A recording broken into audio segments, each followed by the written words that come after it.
Hi hello नमस्ते, कशात सगळे. मितवा मराठी रेसिपीमध्ये आज सगळ्यांचे खूप खूप स्वागत. तर आज आपण रेसिपीची सुरुवात करणार आहोत वाटाण्याच्या शेंगा सोलण्यापासून. तर पाहू शकता तुम्ही इथे मीतनी वाटाण्याच्या शेंगा सोलायला घेतल्यात. आजच्या रेसिपीमध्ये मीतने मला खूप सारी हेल्प केली.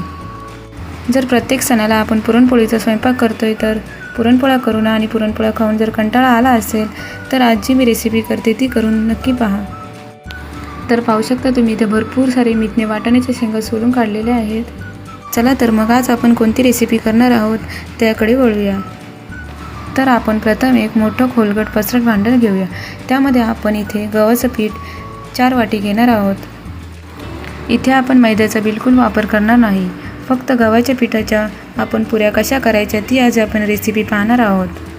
4 वाटी पीठ घेतल्यानंतर आपण त्याच्यामध्ये 2 चम्मच साखर घालणार आहोत.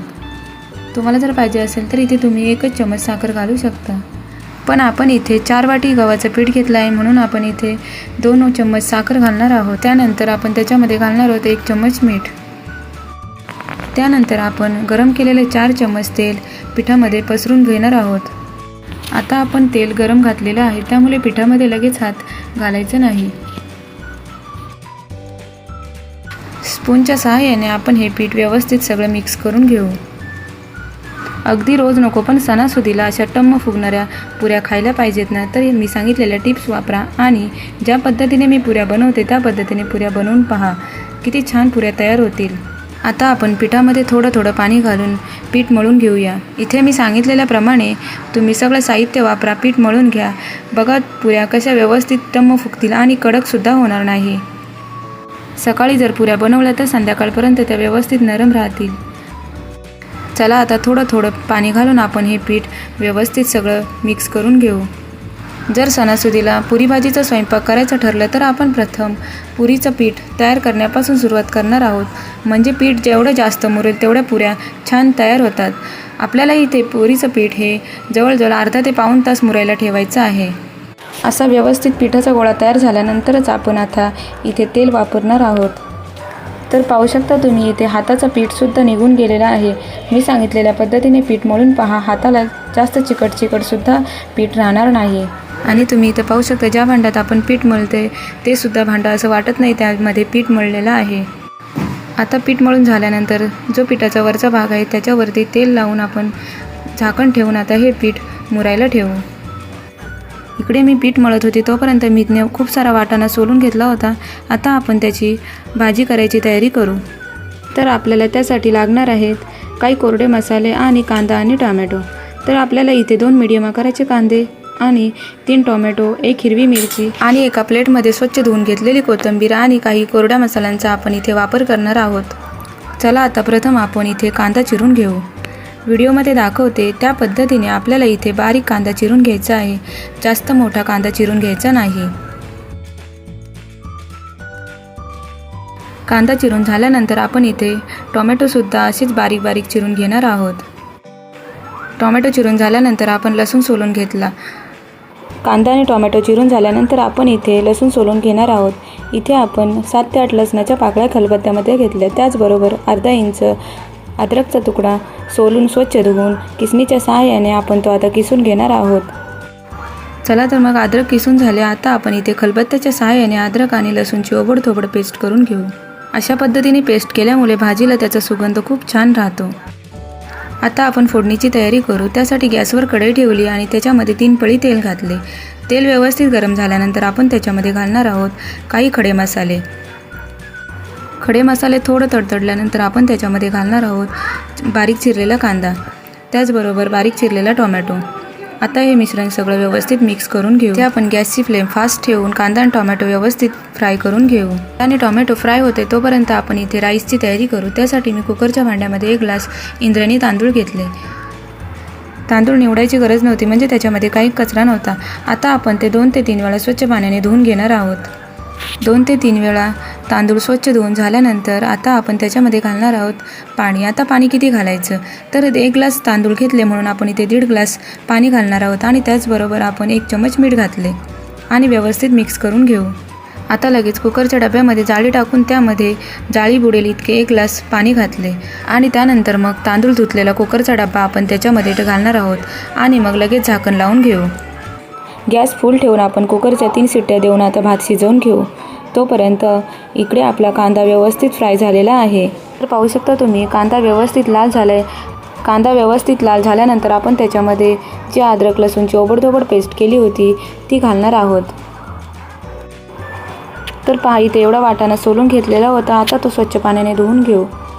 तर आता अद्रक लसूणची पेस्ट घालून घेऊ. अद्रक लसूणची पेस्ट व्यवस्थित आपल्याला स्लो गॅसवर 1-2 मिनटासाठी फ्राय करून घ्यायची आहे.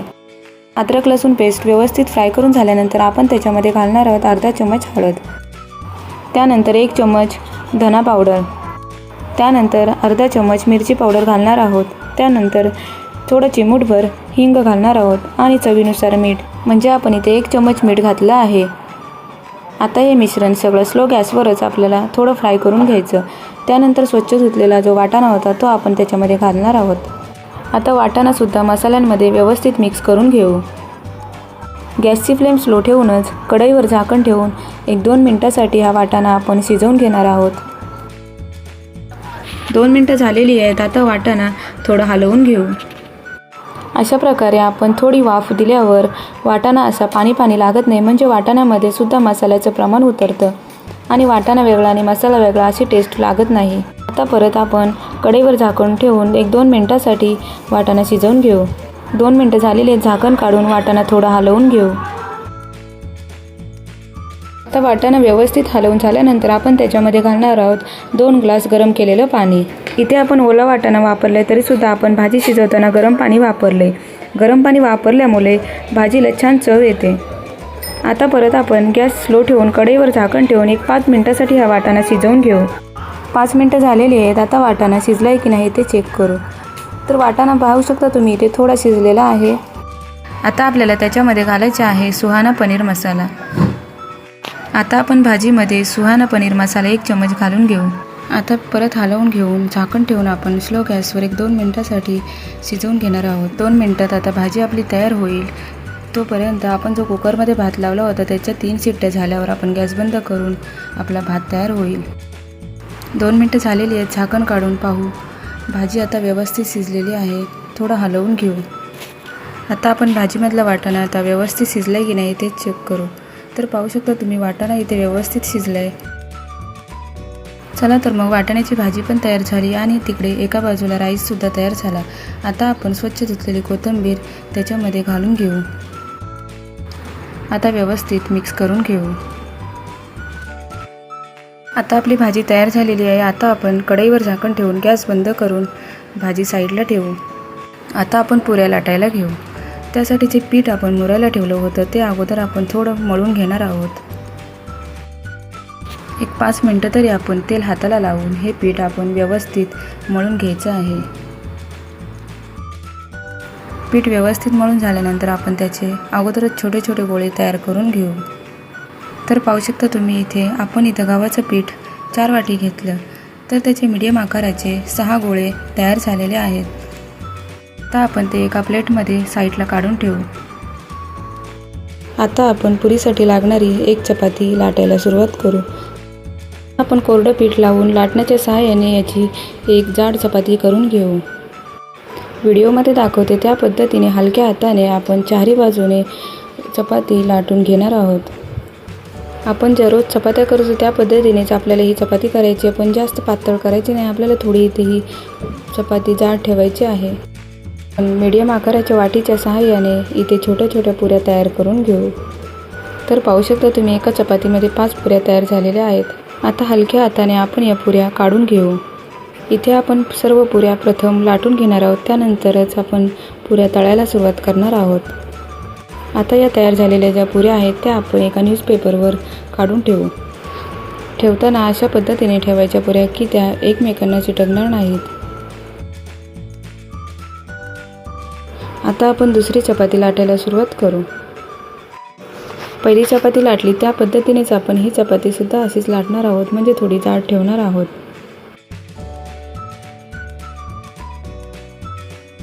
सर्व पुऱ्या तयार झाल्यानंतर जो राहिलेलं पीठ आहे त्याचा आपण परत एक छोटा गोळा तयार करून घेऊ.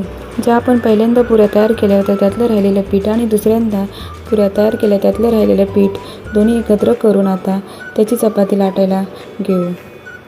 जर आपण हे असंच पीठ साईडला ठेवलं तर ते पीठ कडक होतं, म्हणून लगेच दोन्ही पीठ एकत्र करून त्याची परत आपण एक चपाती लाटायला सुरुवात करू. अशा पद्धतीने सर्व पुऱ्या आपण व्हिडिओमध्ये दाखवते त्या पद्धतीने तयार करून घेऊ. तुम्हाला जर पाहिजे असेल तर पीठ मळताना इथे तुम्ही पिठामध्ये ओवा किंवा जिरं घालू शकता. अशा प्रकारे सर्व पुऱ्या लाटून झालेल्या आहेत. शेवटची एक लास्ट पुरी होती ती जरा मोठी झालेली आहे. तर पाहू शकता तुम्ही सर्व पुऱ्या लाटून झाल्यात. तर पहा इथे 4 वाटी गव्हाच्या पिठामध्ये खूप साऱ्या पुऱ्या तयार झालेल्या आहेत. आपल्याला इथे 2 न्यूजपेपर वापरायला लागले. आता आपण पुरी तळायला घेऊ. त्यासाठी गॅसवर कढई ठेवली, त्याच्यामध्ये तेल घातले. तेल व्यवस्थित गरम झाल्यानंतर आपण पुरी तळायला सुरुवात करणार आहोत. एका जाळीच्या भांड्यामध्ये न्यूजपेपर ठेवून त्या न्यूजपेपरच्या वरती आपण तळलेल्या पुऱ्या ठेवणार आहोत, जेणेकरून पुऱ्यांमधला तेल न्यूजपेपरमध्ये सोकून जाईल. आता आपण तेल तापले की नाही ते एक छोटा पिठाचा गोळा टाकून चेक करू. तर पाहू शकता तुम्ही इथे व्यवस्थित तेल तापले. आता आपण पुऱ्या तळायला सुरुवात करू. तर व्हिडिओमध्ये दाखवते त्या पद्धतीने हलक्या हाताने आपण या पुऱ्या तेलामध्ये सोडणार आहोत.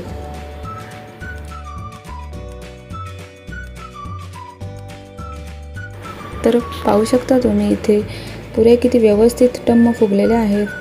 पुऱ्या टाकत असताना आपण पहिलं तेल तापले की नाही तेच चेक करणार आहोत, त्यानंतरच आपण पुऱ्या टाकायच्या. म्हणजे पहा अशा पद्धतीने पुऱ्या व्यवस्थित तळून निघतात. आता आपण पुऱ्यांना एक एक पलटी देऊ. आता आपल्याला पुरीची खालची बाजू आहे ती शिजली की नाही ते कसं कळणार, तर जे तेलामध्ये जे बुडबुडे येत आहेत ते कमी झाल्यावर समजतं आपल्याला की पुरीची एक बाजू शिजलेली आहे. आपल्याला इथे जास्त पुरी हलवायची नाही. जर पुरी जास्त आपण तेलामध्ये हँडल केली तर ती तेल सोकून घेते, म्हणून आपल्याला इथे पुरीला फक्त 2च पलटी द्यायची आहे. अशा पद्धतीने आपण सर्व पुऱ्या तळून घेणार आहोत. चला आता पुऱ्या तयार झालेल्या आहेत. आपण आता जाळीच्या भांड्यामध्ये न्यूजपेपरवर या पुऱ्या काढून ठेवू. इथे आपल्याला गॅसची फ्लेम फास्ट ठेवूनच पुऱ्या तळायच्या आहेत.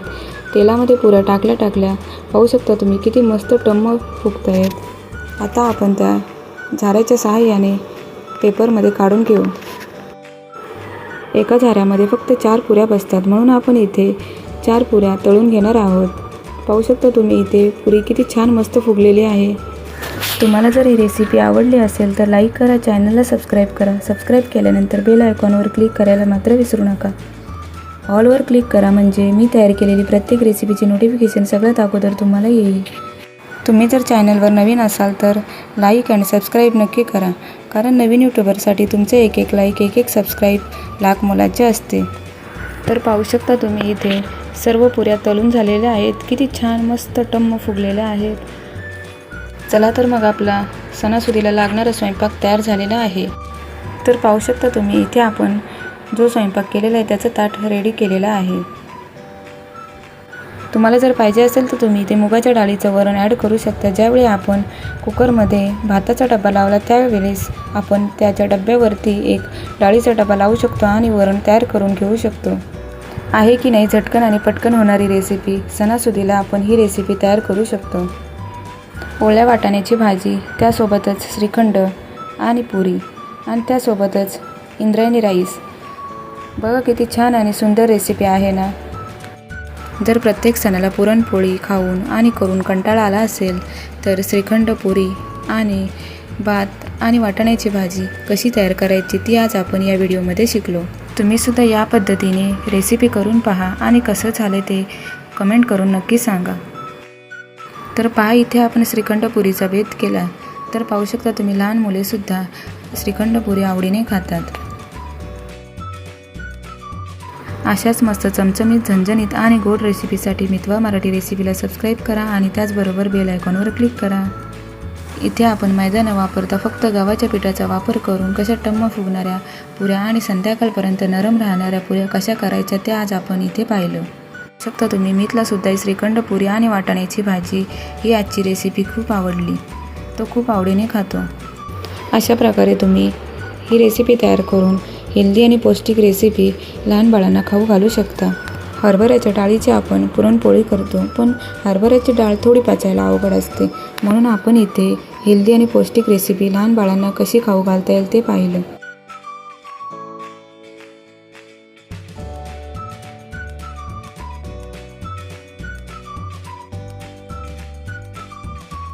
पुन्हा भेटूयात अशाच एका नवीन गोड रेसिपीमध्ये. तोपर्यंत बाय बाय. धन्यवाद.